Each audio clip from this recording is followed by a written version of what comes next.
यही कच्ची बस्तियां हैं। उन्होंने कहा कच्ची बस्तियों का ये स्वरूप,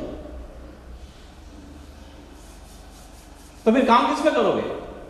ठीक है, इसी में काम करना है। कहने का मतलब 2004 में वर्तमान में सरकारी विभाग, उसमें सरकारी विभाग थे भैया जोशी। पहली बार 1994 में इन बस्तियों में समस्या समाधान शिविर लगे, विधि परामर्श केंद्र खुले। कई कानूनी दिक्कत है उसको सोल्व करना। समस्या समाधान का मतलब सड़क नाली लाइट से नहीं था। उनके परिवार में किसी प्रकार की कोई समस्या है तो कहीं तलाक का विषय आया तो उसने हल कराया, कहीं नाता की इस प्रकार की स्थिति आई तो वहां पर समझौते में कितना कम राशि से हो सकता है उसका उपयोग किया। उसी दौरान इसी क्रम से लगातार 8-10 साल तक मेवाड़ महामंडलेश्वर महंत मुरली मनोहर शरण शास्त्री का भी सानिध्य मिला। और ऐसी ऐसी कच्ची बस्तियों में जहां जिन स्थानों पर इतना अभाव उपयोग था, और किसी भी कार्यक्रम में कहीं पर भी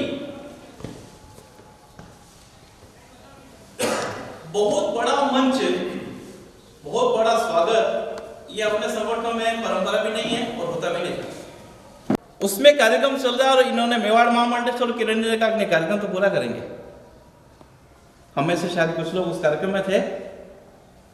मनोपुरा का नरेंद्र सिंह जी लाखिरी उसमें यूआईडी के चेयरमैन थे, वो भी थे। शायद कैलाश जैसा भी उस कार्यक्रम में थे।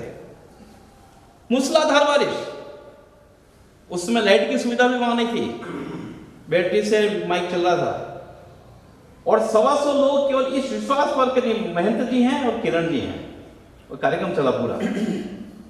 और उस कार्यक्रम से वापस निकलने में हमको 2.25 घंटे लग गए, क्योंकि पूरा बीच रास्ते में उतार में पानी भरा हुआ था।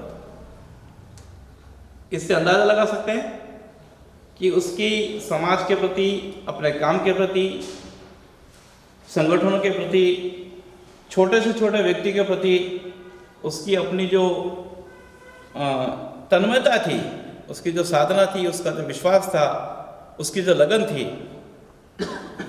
वो अल्प समय में न केवल काम के रूप में दिखती है। आम आदमी भी अगर कोई चला गया, आम आदमी भी, तो वो संतुष्ट होकर आता था कि नहीं, कोई भी व्यक्ति उसके साथ उसी सरलता से उनका व्यवहार रहता था।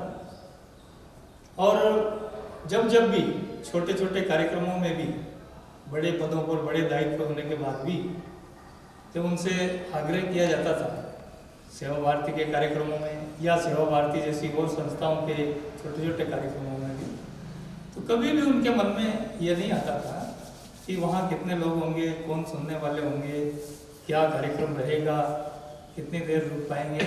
उनको बड़ी प्रसन्नता होती थी, क्योंकि मूलतः वे इस समाज के अंतरात्मा से अपने आप को जुड़ा हुआ महसूस करती थी और जुड़ी हुई थी। ऐसी विभूति बहुत मुश्किल से अपने जीवन में देखने को मिलती है। तो राजनीति में कैसी शुचिता हो सकती है, कैसी सहजता हो सकती है, कैसी सरसता हो सकती है, कैसी सरलता हो सकती है, ये सब उन्होंने अपने जीवन से सिद्ध करके बताया है। और जितनी बातें भाई साहब ने बताई, राज साहब ने बताई, और करीब 25 साल से मैं भी जुड़ा।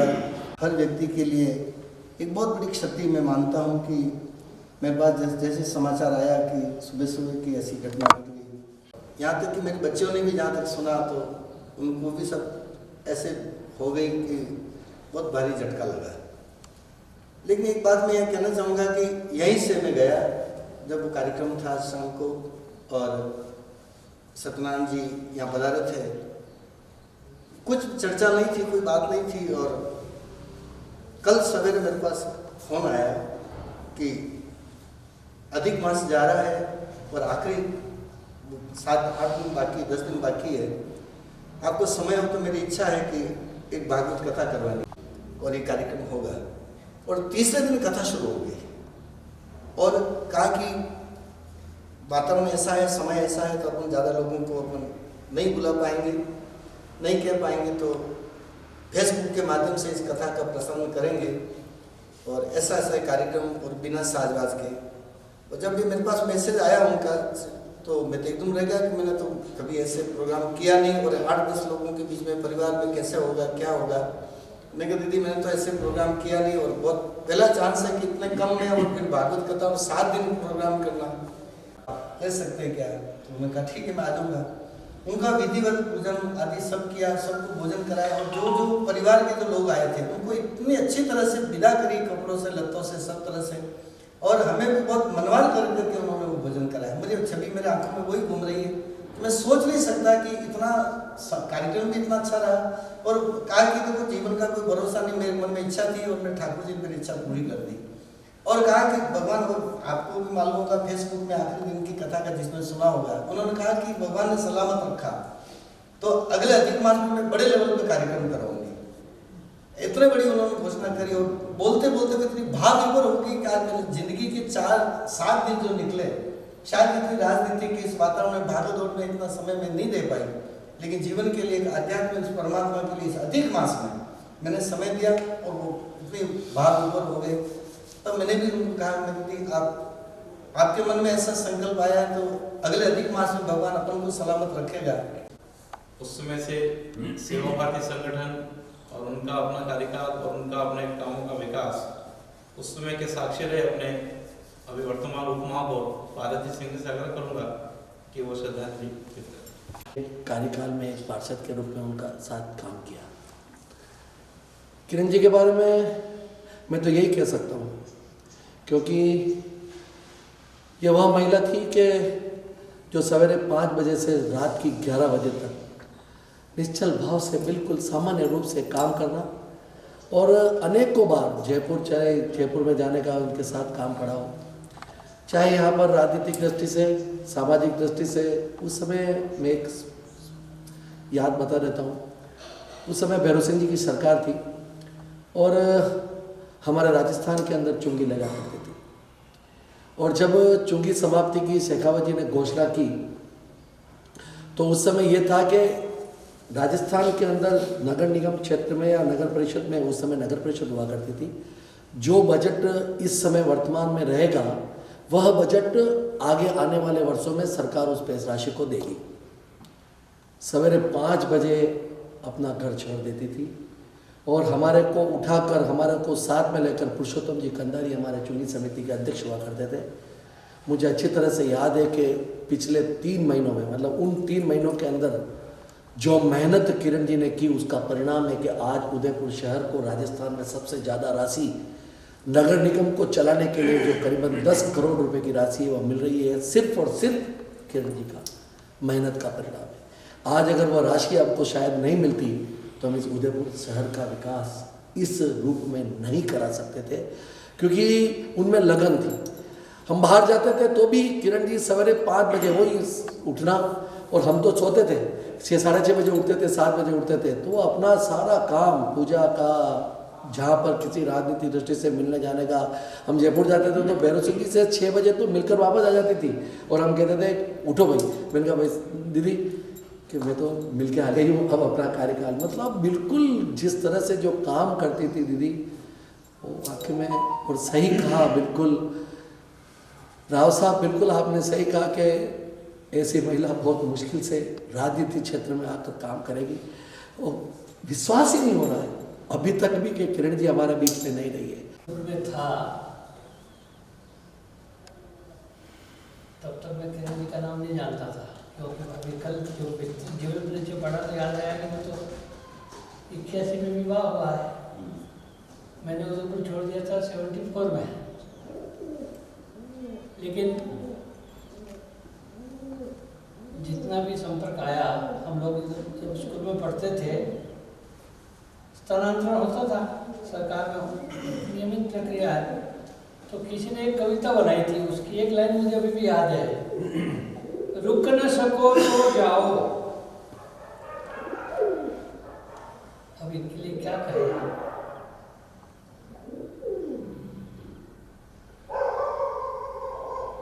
यद्यपि मैं 20 साल से भोपाल में हूँ, पर फिर भी आना जाना यहाँ लगा रहता था। और परिवार का मैं भी एक प्रकार से अंग हो गया था, ऐसा लगता है।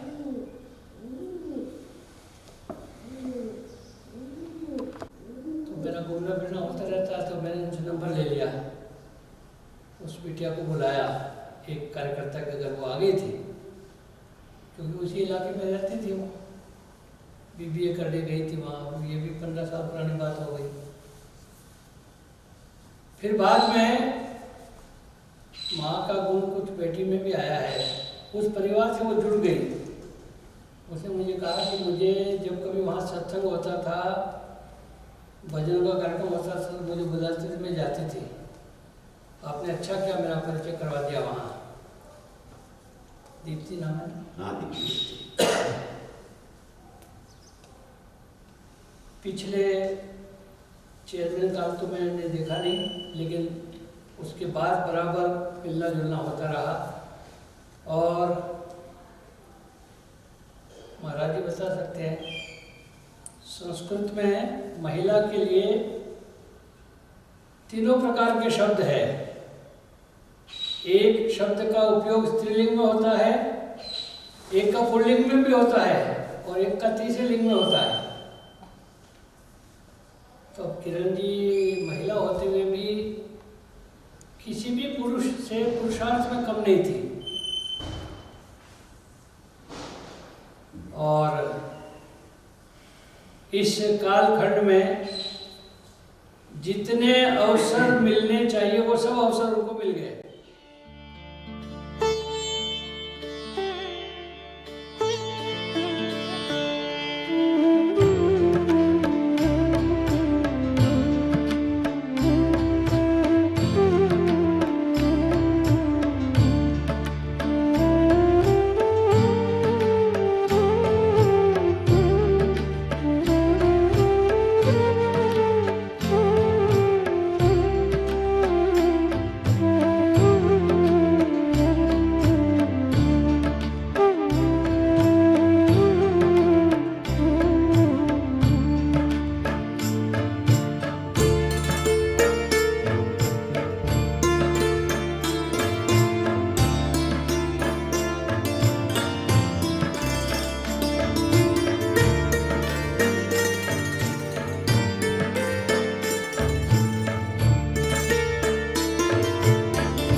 जय हिंद, जय मेवाड़। प्लीज मेरे YouTube चैनल को सब्सक्राइब जरूर करें। Thank you.